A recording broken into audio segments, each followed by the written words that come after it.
अखंड मयूरभंज जदि विभाजन मुहां तेबे पांच पीढ़ को नूतन जिलार मान्यता प्रदानर गुरुत्वपूर्ण आवश्यकता रही जहाँफल लोक मैंने हेडक्वार्टर न आसी निज अंचल जिला स्तरीय सुविधा सुजोग उपभोग पाई सक्षम हेबे जेउथिपाई मयूरभंज जिला पांच पीढ़ अर्थात करंजिया उपखंड को जिला मान्यता दाबी एबे जोर धरिछि। जिला मान्यता दाबी पाई अनेक समय विभिन्न संगठन दाबी करी आसुथिले सुद्धा सरकार किंतु सबुबेले दाबी को टाली आसुछंती किंतु डबल इंजिन सरकार रे लोकोंक आशा द्विगुणित होईछि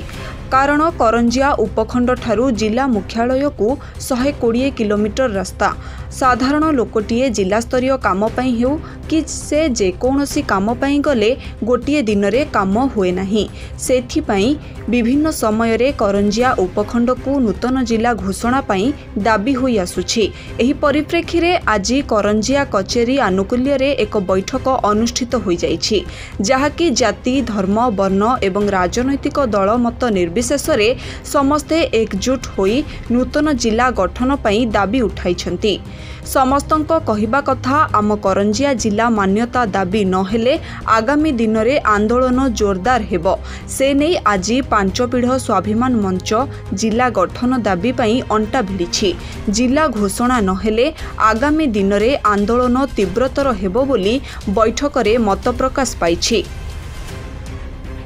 कथा हूँ दाबीटा आजिकार नुह 2009 मसीह दाबी स्वर्गत विजु पट्टनायक जो 13 जिलू बढ़े जो जिला कले से दाबी था जहाँ कथार अच्छी राजनैतिक किसी दृढ़ता नाला कालक्रम आस्ते आस्ते से लोक भूली भी जाते मझे मझे आमर कि मीटिंग होता आमर नंदबाबू जो कहले वक्ता जड़े जे भोक लगुच अथच आम कि पारुना अखंड मयूरभंज स्वप्न जो थिला अखंड मयूरभंज जो सुविधा आम पाइबा कथा प्राय आम वंचित प्राय हेलु क्या आम गोटे एमती भौगोलिक स्थिति करंजिया 5 सब जनता रही गोटे कन्स्टिट्यूएंसी जोशीपुर सी हूँ मयूरभंज एमपी पांडारे आ करंजिया हूँ केउझर एमपी वर्तमान किंतु राजनैतिक शक्ति जो मैंने अच्छा आम एमपी हूँ कि एमएलए हूँ एमानकर दृढ़ इच्छा अच्छी एवं सहयोग अच्छी आम सागर यहाँ गोटे आम मान गोटे सुवर्ण सुजोग जदि एमपी आउ एमएलए आ जोशीपुर आमर एमएलए कम मंत्री जदि तीन जदि सहयोग रपीट जिला हबार किसी बाधा रही आशा कर सहयोग आम संग्राम निश्चित गोटे सम्मिश्रण ये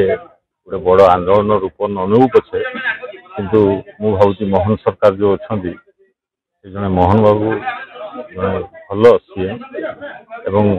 करंजिया प्रति भी गोटे उदारता रही करंजिया पेरीफेरी विषय 5 सब डिविजन विषय अगाध ज्ञान अच्छी से निश्चय 5 पीढ़वासी दुख शुणे एवं जिला केमती गठन हो पार तार पदक्षेप जय निश्चित भाव में करंजिया 5 पीढ़ निश्चित भाव में जिला हवा दरकार एवं आज ही जिला दाबी